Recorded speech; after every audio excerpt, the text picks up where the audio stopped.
All right. Hey, what's up, everyone? This is a read aloud of Helping in a Hurricane by ReadWorks. So, without further ado, let's get to it.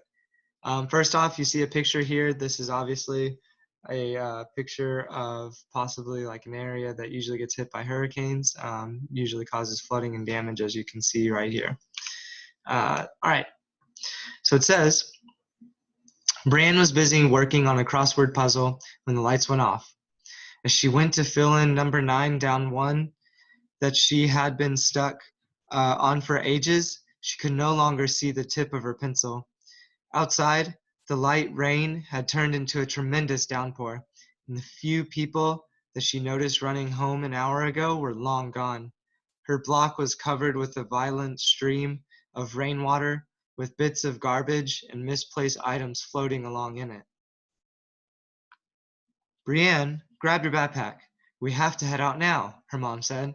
Brienne's younger brother, Ian, tagged behind, his bright yellow rain boots squealing with each step. An hour earlier, the 6 o'clock news had flashed a map of New York marked with different colors. Anyone who lived in the red zone was encouraged to evacuate to a safer area. Brienne's family lived in downtown Manhattan, a neighborhood covered completely in red. But she had ignored the broadcast, in returning in concentration to her puzzle. Now she was being interrupted by the storm yet again. Come on, Brienne, move a little faster, please, her mom pleaded.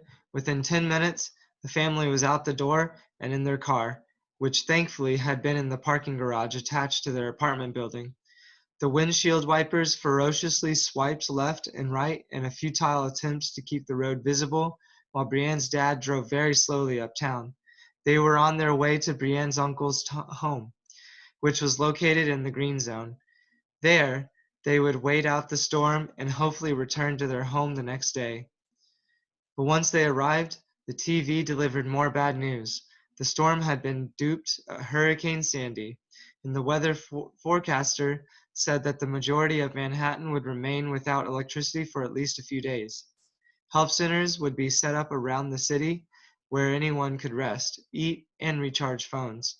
Brienne finally paid attention to the severity of the situation, and she watched the news in shock as it narrated the destruction of places she loved.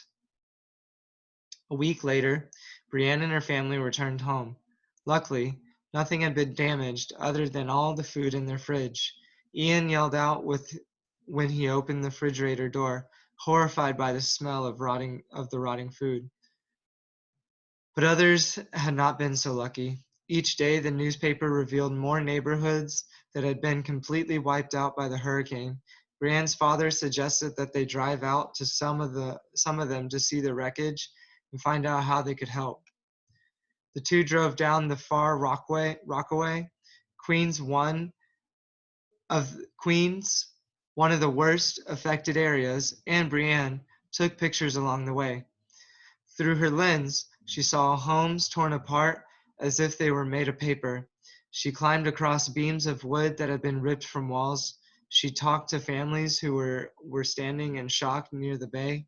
Her father helped gather anything that could be saved for those who lost their homes, and they distributed sandwiches and drinks to the children who were playing in the wreckage. On their way back to Manhattan, Brienne combed through her camera's memory to view the pictures she took. How about we do a fundraiser for these families? She asked her dad. Then they can start rebuilding their lives. Her dad looked at her. How do you want to do it? He asked. I think we can do something with these pictures, she replied with a determined smile. A month later, Brienne walked through the door of a local bookstore near her home to be greeted by her photographs hanging on the walls. In the center of the room, someone had set up a table with snacks for guests. A large banner hung above the cash register that read, Hurricane Sandy Fundraiser. After much planning, the bookstore had agreed to host Brienne's efforts and turned the space into a gallery that would charge $5 for admission. All the proceeds would go to the victims of the hurricane to help with the cost of rebuilding their homes. Although the event had a slow start, By the end of the night, the bookstore was full. Friends and family members had flooded the makeshift gallery, attracting curious passerbys. Brienne tried to keep count of the number of guests who walked through the doors, but she soon lost count. Counting the money wouldn't help, since some visitors paid more than the entrance fee, knowing that the proceeds were being donated to a good cause. At the end of the night, Brienne and her family were exhausted, but they still had to clean up. Brienne walked around the room, taking down each picture with care. She looked back on her memories of Far Rockaway. Eventually, she got to the last one. In the picture, a young girl clutched a pink stuffed animal, her small fingers white from her tight grip. Brienne thought the stuffed animal might be the last thing of the girls that remained after the hurricane. As she examined the image, she thought about how she couldn't wait to return to the neighborhood, and she hoped that she could find this girl again. And that's the end. I appreciate you guys listening and watching. Hope you guys enjoyed it, and I will see y'all in the next video. Bye.